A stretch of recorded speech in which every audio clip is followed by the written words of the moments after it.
Hello and welcome to another update video about the NASDAQ. Yeah, NASDAQ is so far following currently the wave count that I presented you in the previous video.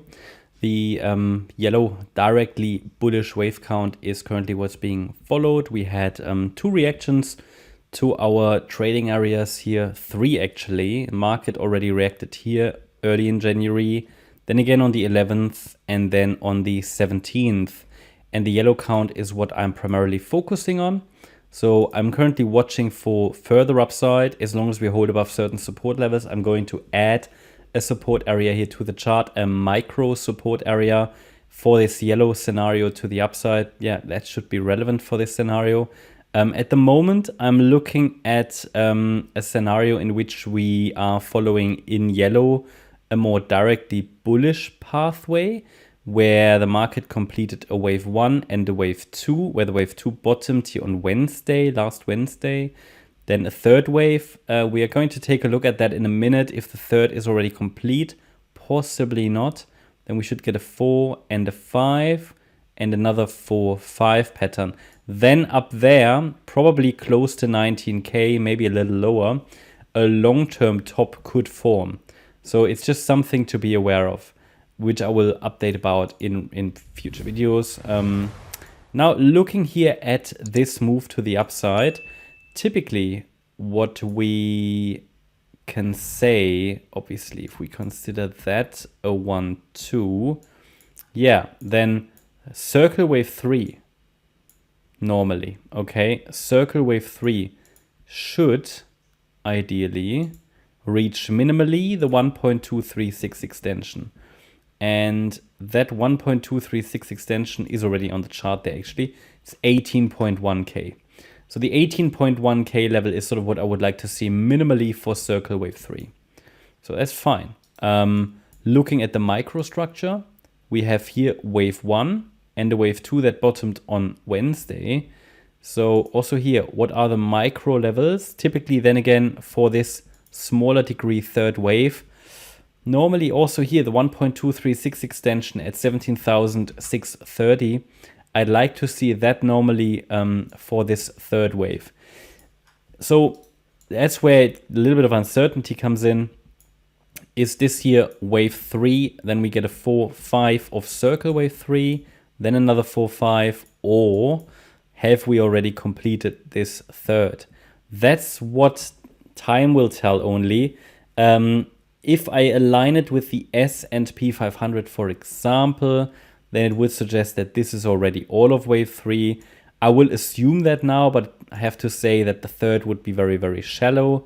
Technically valid, however, as long as certain support levels are holding. So just be aware, it could mean that we make another 4-5, but I'd rather stay on the conservative side. So if we then add a micro support level, that is sort of what this fourth wave now needs to hold. And here we're dealing with support between 17,129 points and 17,367.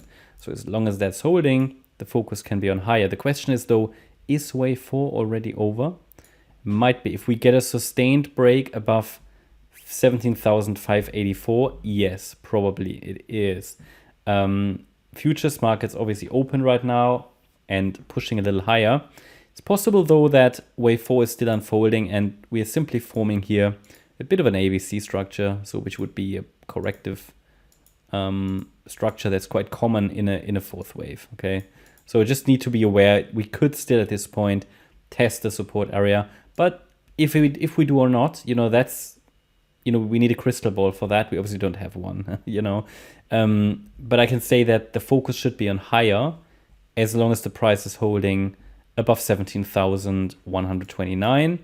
And in terms of next upside levels to watch, next upside targets, we've got 17,741 and then 17,927, 18,060 and 18,102. And only below 17,129, I would assume that something different is going on. Well, what would that be? It would be tricky. The move up would then be a 3-wave move only. So I would have to assume that it is something like an A wave down, overshooting B wave, and we might still see that white count might still be relevant then. So basically allowing for a deeper B wave pullback. So the A wave indeed that's the alternative scenario. The A wave indeed topped here in December, and the move down was simply wave A, B, C, and an overshooting B wave, and then we come down in wave C. So that would be the alternative, which I would consider if we get a break below 17,129. That's just a quick update about the NASDAQ. Hope you liked the update. If you did, please hit the like button, leave a comment, and subscribe. And if you're interested in daily updates about the S&P 500, as well as regular updates about stocks, then check out our S&P 500 and stock service. Here we cover the S&P daily with video updates and written updates, and 20 stocks are included in the base tier. For example, Tesla reporting earnings tomorrow. That's exciting. Netflix reported today or yesterday, so depending on what time zone you're in. So yeah, for example, PayPal is covered, and you can check it out. Link is in the description. And have a great day. Thank you very much. Bye bye.